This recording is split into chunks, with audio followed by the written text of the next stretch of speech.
SCERT basic science പാഠഭാഗങ്ങളിൽ നിന്നുള്ള മറ്റൊരു audio ക്ലാസ്സാണ്. ഇന്നത്തെ ഓഡിയോ ക്ലാസ്സിൽ 8ാം ക്ലാസ്സിലെ ചാപ്റ്റർ 18 പ്രകാശ പ്രതിപതനം ഗോളീയ ദർപ്പണങ്ങളിൽ, ചാപ്റ്റർ 19 ശബ്ദം, ചാപ്റ്റർ 20 സ്ഥിതവൈദ്യുതി എന്നീ ചാപ്റ്റേഴ്സിലെ ക്വസ്റ്റ്യൻസ് ആണ് ഉൾപ്പെടുത്തിയിട്ടുള്ളത്. ക്വസ്റ്റ്യൻസിലേക്ക് കിടക്കാം. ഫസ്റ്റ് വൺ, പ്രതിപതന തലം ഗോളത്തിൻ്റെ ഭാഗമായി വരുന്ന ദർപ്പണങ്ങളാണ് ഗോളീയ ദർപ്പണങ്ങൾ. പ്രതിപതന തലം അകത്തേക്ക് കുഴിഞ്ഞ ഗോളീയ ദർപ്പണങ്ങളാണ് കോൺകേവ് ദർപ്പണങ്ങൾ.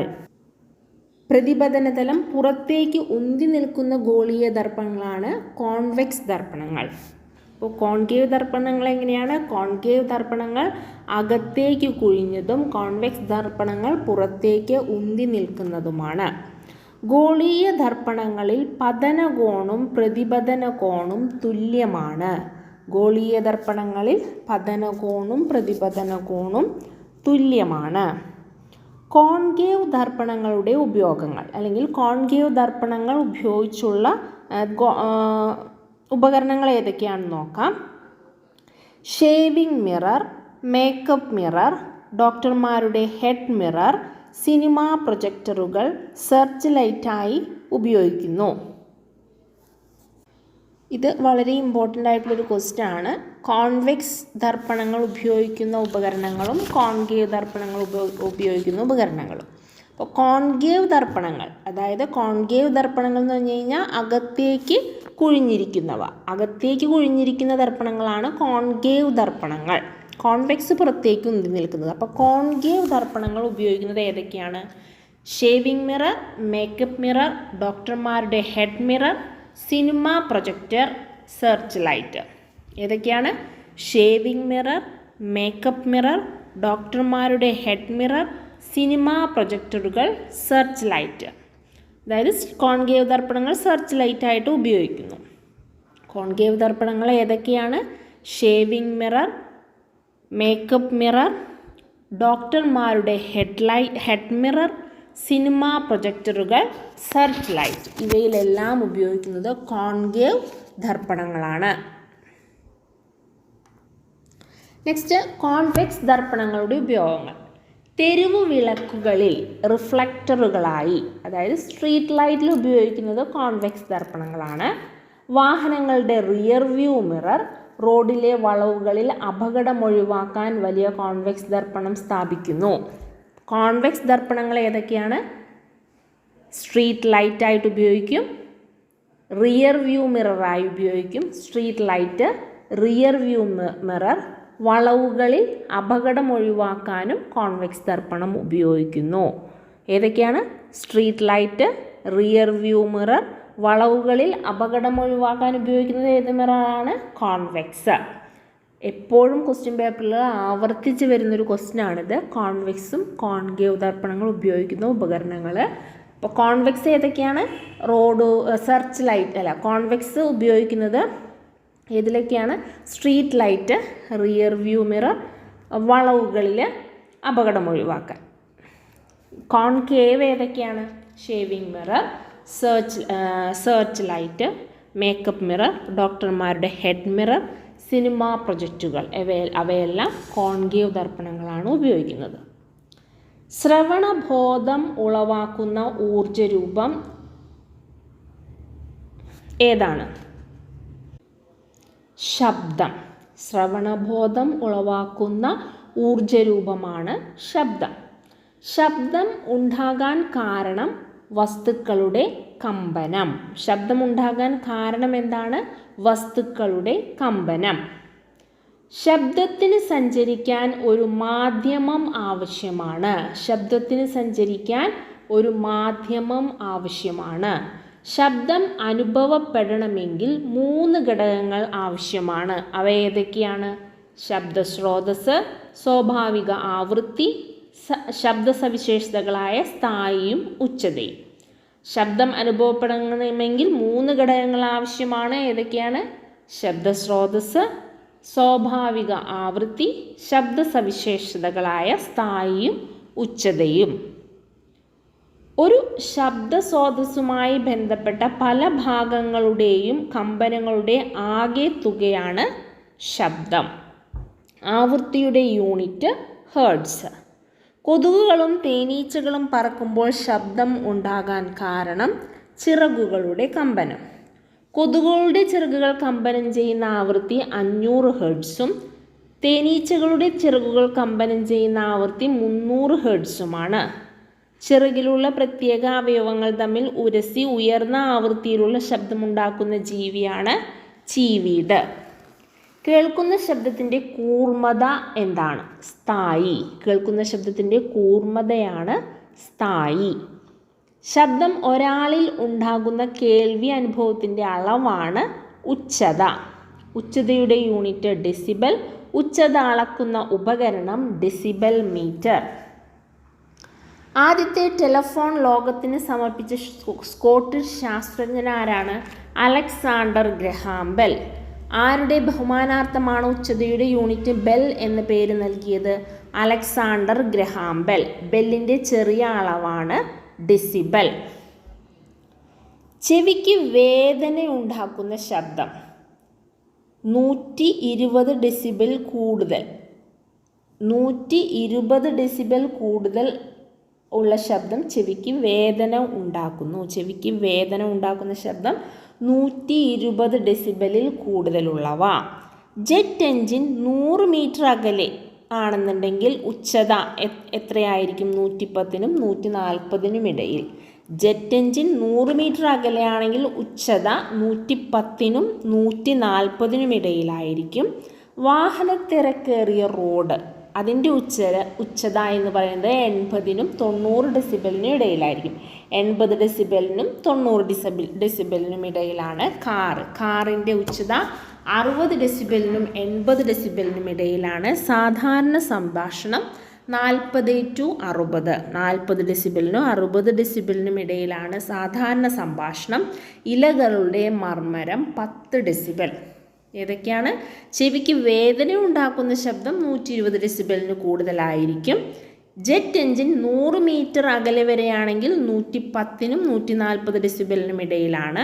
വാഹനത്തിരക്കേറിയ റോഡ് 80-90 ആണ്. കാറ് 60-80 ആണ്. സാധാരണ സംഭാഷണം 40-60 ആണ്. ഇലകളുടെ മർമ്മരം 10 ഡെസിബൽ. ഇലകളുടെ മർമ്മരം എത്രയാണ്? 10 ഡെസിബൽ. ചെവിക്കുടയിൽ എത്തുന്ന ശബ്ദതരംഗങ്ങൾ ആദ്യ കമ്പനം ചെയ്യിക്കുന്ന ഭാഗമാണ് കർണപടം. ചെവിക്കുടയിൽ എത്തുന്ന ശബ്ദതരംഗങ്ങൾ ആദ്യം കമ്പനം ചെയ്യിക്കുന്ന ഭാഗമാണ് കർണപടം. കർണപടത്തിൽ നിന്നും കമ്പനങ്ങൾ കൈമാറ്റം ചെയ്യപ്പെടുന്ന രീതി എങ്ങനെയാണ്? ആദ്യം കർണപടം, അതിനുശേഷം കർണപടത്തോട് ചേർന്ന അസ്ഥി ശൃംഖല, then oval window, then cochlea, last endolymph ദ്രവം. അപ്പോൾ കർണപടത്തിൽ നിന്നും കമ്പനം എങ്ങനെയൊക്കെയാണ് കൈമാറ്റം ചെയ്യപ്പെടുന്നത്? കർണപടം, കർണപടത്തോട് ചേർന്ന അസ്ഥി ശൃംഖല, ഓവൽ വിൻഡോ. കർണപടത്തോട് ചേർന്ന അസ്ഥി ശൃംഖല, ഓവൽ വിൻഡോ, കോക്ലിയ, എൻഡോലിഫ് ദ്രവം. എങ്ങനെയൊക്കെയാണ്? കർണപടത്തോട് ചേർന്ന അസ്ഥി ശൃംഖല, ഓവൽ വിൻഡോ, കോക്ലിയ, എൻഡോലിംഫ് ദ്രവം. കോക്ലിയ, എൻഡോലിംഫ് ദ്രവം. കർണപടത്തോട് ചേർന്ന അസ്ഥി ശൃംഖല, ഓവൽ വിൻഡോ, കോക്ലിയ, എൻഡോലിംഫ് ദ്രവം. ആന്തരകർണത്തിൽ ഒച്ചിൻ്റെ ആകൃതിയിലുള്ളതും 3 സെൻറ്റിമീറ്റർ നീളമുള്ളതുമായ ഭാഗമാണ് കോക്ലിയ. കോക്ലിയയുടെ ഉള്ളിലുള്ള ദ്രവമാണ് എൻഡോലിംഫ് ദ്രവം. കേൾവിക്കുറവുകൾക്ക് കേൾവി അനുഭവം ഉണ്ടാകാൻ സഹായിക്കുന്ന ഒരു ഇലക്ട്രോണിക് ഉപകരണമാണ് ശ്രവണസഹായി. ശ്രവണസഹായിക്ക് പ്രധാനമായും 3 ഭാഗങ്ങൾ ഉണ്ട്. ഏതൊക്കെയാണ്? Microphone, amplifier, loudspeaker. ശ്രവണസഹായിയുടെ 3 ഭാഗങ്ങളാണ് മൈക്രോഫോൺ, ആംപ്ലിഫയർ, ലൗഡ് സ്പീക്കർ. ശബ്ദോർജ്ജത്തെ വൈദ്യുത സിഗ്നലുകളാക്കി മാറ്റുന്ന ഭാഗമാണ് മൈക്രോഫോൺ. ശബ്ദോർജ്ജത്തെ വൈദ്യുത സിഗ്നലുകളാക്കി മാറ്റുന്നത് മൈക്രോഫോൺ. വൈദ്യുത സിഗ്നലുകളെ ശക്തിപ്പെടുത്തുന്ന ഭാഗമാണ് ആംപ്ലിഫയർ. വൈദ്യുത സിഗ്നലുകളെ ശക്തിപ്പെടുത്തുന്നത് ആംപ്ലിഫയർ ആണ്. ശക്തി കൂടിയ വൈദ്യുത സിഗ്നലുകളെ ഉച്ചത കൂടിയ ശബ്ദമായി മാറ്റുന്ന കർണപടത്തിലെത്തിക്കുന്ന ഭാഗമാണ് ലൗഡ് സ്പീക്കർ. ശ്രവണ പരിധി ഏറ്റവും കൂടിയ ജീവി ഏതാണ്? വവ്വാലാണ്. ശ്രവണപരിധി ഏറ്റവും കുറഞ്ഞത് ആനയാണ്.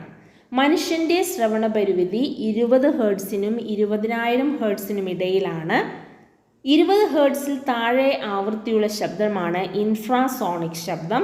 20 ഹെർട്സിൽ കൂടുതൽ ആവൃത്തിയുള്ള ശബ്ദമാണ് അൾട്രാസോണിക് ശബ്ദം.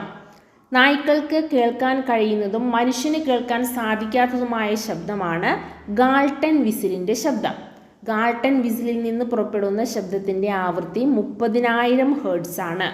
അൾട്രാസോണിക് തരംഗങ്ങൾ ഉണ്ടാക്കാനും കേൾക്കാനും കഴിയുന്ന ജീവിയാണ് വവ്വാൽ. ഭൂകമ്പങ്ങൾ ഉണ്ടാകുമ്പോൾ പുറപ്പെടുവിക്കപ്പെടുന്ന തരംഗമാണ് ഇൻഫ്രാസോണിക് തരംഗം. കടലിൻ്റെ ആഴം അളക്കുന്ന ഉപകരണം ഏതാണ്? സോണാർ. സോണാർ എന്ന ഉപകരണത്തിൽ ഉപയോഗിച്ചിരിക്കുന്ന തരംഗം ഏതാണ്? അൾട്രാസോണിക് തരംഗം. വൈദ്യശാസ്ത്രത്തിൽ രോഗനിർണയത്തിനും ചികിത്സയ്ക്കും അൾട്രാസോണിക് തരംഗങ്ങൾ ഉപയോഗിക്കും. സോണാറിലും രോഗനിർണയത്തിനും ഉപയോഗിക്കുന്നത് അൾട്രാസോണിക് തരംഗങ്ങളാണ്. അപ്പോൾ ഈ ചാപ്റ്ററിൽ എന്തൊക്കെയാണ് പഠിച്ചത്? ശബ്ദം ഉണ്ടാകാൻ കാരണം വസ്തുക്കളുടെ കമ്പനമാണ്. ശബ്ദം അനുഭവപ്പെടണമെങ്കിൽ 3 ഘടകങ്ങൾ ആവശ്യമാണ്. ശബ്ദ സ്രോതസ്, സ്വാഭാവിക ആവൃത്തി, ശബ്ദ സവിശേഷതകളായ സ്ഥായിയും ഉച്ചതയും. പിന്നെ കൊതുകുകളുടെ ചിറകിൻ്റെ ശബ്ദം ആവൃത്തി എത്രയാണ്? 500 ഹെർട്സും തേനീച്ചകളുടെ 300 ഹെർട്സും. ചീവീടാണ് ഏറ്റവും കൂടുതൽ ഉയർന്ന ആവൃത്തിയുള്ള ശബ്ദമുണ്ടാക്കുന്നത്. ചീവീടാണ്. കേൾക്കുന്ന ശബ്ദത്തിൻ്റെ കൂർമ്മതയാണ് സ്ഥായി. ഉച്ചതയുടെ യൂണിറ്റ് ഡെസിബിൾ ആണ്. ഉച്ചത അളക്കാനുള്ള ഉപകരണം ഡെസിബിൾ മീറ്റർ ആണ്. ആദ്യത്തെ ടെലിഫോൺ ലോകത്തിന് സമർപ്പിച്ച സ്കോട്ടിഷ് ശാസ്ത്രജ്ഞൻ അലക്സാണ്ടർ ഗ്രഹാം ബെല്ലാണ്. ആരുടെ ബഹുമാനാർത്ഥമാണ് ഉച്ചതയുടെ യൂണിറ്റ് ബെൽ എന്ന പേര് നൽകിയത്? Alexander bell. ബെല്ലിൻ്റെ ചെറിയ അളവാണ് ഡെസിബിൾ. ചെവിക്ക് വേദന ഉണ്ടാക്കുന്നത് 120 കൂടുതൽ. ജെറ്റ് എഞ്ചിൻ 100 മീറ്റർ അകലെയാണെങ്കിൽ 110, 140. വാഹനത്തിന് കയറിയ റോഡ് 80, 90. കാറ് 60, 80. സാധാരണ സംഭാഷണം 40, 60. ഇലകളുടെ മർമ്മരം 10. കർണപടത്തിൽ നിന്നും കമ്പനങ്ങൾ കൈമാറ്റം ചെയ്യപ്പെടുന്ന രീതിയാണ് കർണപടം. കർണപടത്തോട് ചേർന്ന അസ്ഥി ശൃംഖല, ഓവൽ വിൻഡോ, കോക്ലിയ, എൻഡോലിംഫ് ദ്രവം. ഏറ്റവും ശ്രവണപരിധി കൂടിയ ഇത് വവ്വാലിനാണ്. ശ്രവണപരിധി കുറഞ്ഞത് ആനയ്ക്കാണ്. മനുഷ്യൻ്റെ ശ്രവണപരിധി 20 ഹെർട്സിനും 20,000 ഹെർട്സിന് ഇടയിലാണ്. 20 ഹെർട്സിൽ താഴെ ആവൃത്തിയുള്ള ശബ്ദമാണ് ഇൻഫ്രാസോണിക്. 20,000 ഹെർട്സിൽ കൂടുതൽ ആവൃത്തിയുള്ള ശബ്ദമാണ് അൾട്രാസോണിക്. ഗാൾട്ടൻ വിസിലിൽ നിന്ന് പുറപ്പെടുന്ന ശബ്ദത്തിൻ്റെ ആവൃത്തി 30,000 ഹെർട്സ് ആണ്. അൾട്രാസോണിക് തരംഗങ്ങൾ ഉണ്ടാക്കാനും കേൾക്കാനും സഹായിക്കുന്ന ജീവിയാണ് വവ്വാൽ. ഭൂകമ്പങ്ങൾ ഉണ്ടാകാൻ പുറപ്പെടുവിക്കുന്ന തരംഗമാണ് ഇൻഫ്രാസോണിക് തരംഗം. കടലിൻ്റെ ആഴം അളക്കാൻ ഉപയോഗിക്കുന്നത് സോണാറാണ്. സോണാർ എന്ന ഉപകരണത്തിന് ഉപയോഗിച്ചിരിക്കുന്നത് അൾട്രാസോണിക് സൗണ്ടാണ്. വൈദ്യശാസ്ത്രത്തിൽ രോഗനിർണയത്തിനും ചികിത്സയ്ക്കും അൾട്രാസോണിക് തരംഗങ്ങൾ ഉപയോഗിക്കുന്നു. നെക്സ്റ്റ്, സ്ഥിതവൈദ്യുതി. ആറ്റത്തിലെ അടിസ്ഥാന കണങ്ങളാണ് പ്രോട്ടോൺ, ന്യൂട്രോൺ, ഇലക്ട്രോൺ. ആറ്റത്തിലെ ചാർജ് ഇല്ലാത്ത കണമാണ് ന്യൂട്രോൺ. പ്രോട്ടോണിൻ്റെ ചാർജ് പോസിറ്റീവ്, ഇലക്ട്രോണിൻ്റെ ചാർജ് നെഗറ്റീവ്. ആറ്റം വൈദ്യുതപരമായി നിർവീര്യമാക്കാൻ കാരണം ഇലക്ട്രോണുകളുടെയും പ്രോട്ടോണുകളുടെയും എണ്ണം തുല്യമായതിനാൽ ചാർജുകൾ പരസ്പരം നിർവീര്യമാകുന്നു. ആറ്റം വൈദ്യുതപരമായി നിർവീര്യമാക്കാൻ കാരണമാണ് ഇലക്ട്രോണുകളുടെയും പ്രോട്ടോണുകളുടെയും എണ്ണം തുല്യമായതിനാൽ ചാർജുകൾ പരസ്പരം നിർവീര്യമാക്കുന്നു. ഇലക്ട്രോൺ തടസ്സപ്പെടുന്ന ആറ്റത്തിൻ്റെ ചാർജ് പോസിറ്റീവ് ആയിരിക്കും. ഇലക്ട്രോൺ സ്വീകരിക്കുന്ന ആറ്റത്തിൻ്റെ ചാർജ് നെഗറ്റീവ് ആയിരിക്കും. വൈദ്യുത ചാർജ് അളക്കുന്ന യൂണിറ്റാണ് കുളോം. സ്ഥിതവൈദ്യുത ചാർജിൻ്റെ സാന്നിധ്യം അറിയാനുള്ള ഉപകരണമാണ് ഇലക്ട്രോസ്കോപ്പ്. ഒരു വസ്തുവിലെ ചാർജ് നിർവീര്യമാക്കുന്ന പ്രവർത്തനമാണ് ഡിസ്ചാർജിങ്. ഒരു വസ്തുവിനെ ലോഹചാലകം ഉപയോഗിച്ച് ഭൂമിയായി ബന്ധിക്കുന്ന പ്രക്രിയയാണ് എർത്തിങ്. ഭൂമി ഏത് സമയത്തും ഏതളവിലും ഇലക്ട്രോണുകളെ വിട്ടുകൊടുക്കുകയോ സ്വീകരിക്കുകയോ ചെയ്യുന്നതിനാൽ ഭൂമി അറിയപ്പെടുന്ന പേരാണ് ഇലക്ട്രോൺ ബാങ്ക്. വൈദ്യുത ചാർജിനെ സംഭരിച്ചു വയ്ക്കാൻ കഴിയുന്ന സംവിധാനമാണ് കപ്പാസിറ്റർ. കപ്പാസിറ്റൻസിൻ്റെ unit farad. അന്തരീക്ഷത്തിലെ ചാർജുള്ള മേഘങ്ങളും ഭൂമിയും തമ്മിലോ ഉണ്ടാകുന്ന വൈദ്യുത ഡിസ്ചാർജാണ് മിന്നൽ. അമേരിക്കയിലെ ഫിലാഡൽഫിയയിലെ വൈസ് പ്രസിഡന്റായിരുന്ന ശാസ്ത്രജ്ഞൻ ബെഞ്ചമിൻ ഫ്രാങ്ക്ലിൻ വൈദ്യുത ചാർജുകളെ പോസിറ്റീവ് എന്നും നെഗറ്റീവ് എന്നും നാമകരണം ചെയ്തത് ബെഞ്ചമിൻ ഫ്രാങ്ക്ലിൻ. വിഖ്യാതമായ പട്ടം പറത്തൽ പരീക്ഷണത്തിലൂടെ മിന്നലിൻ്റെ കാരണം ചാർജുകളുടെ ഒഴുക്കാണെന്ന് കണ്ടെത്തിയത് ബെഞ്ചമിൻ ഫ്രാങ്ക്ലിൻ. 10,000 ആംപിയർ വൈദ്യുതി ഞൊടിയിടയിൽ വായുവിലൂടെ പ്രവഹിക്കുന്നത് മൂലമുണ്ടാകുന്ന പ്രതിഭാസമാണ് മിന്നൽ. വളരെ ഉയർന്ന താപനിലയിൽ വായുവിനുണ്ടാകുന്ന ക്രമാതീതമായ വികാസം മൂലമുള്ള പ്രകമ്പനമാണ് ഇടിനാദം. മിന്നലിൽ നിന്ന് രക്ഷ നേടാനുള്ള സംവിധാനമാണ് മിന്നൽ രക്ഷാ കവചം. ഇത്രയും ക്വസ്റ്റ്യൻസാണ് ഈ ചാപ്റ്ററുകളിൽ നിന്നായി പഠിക്കാനുള്ളത്. Thank you.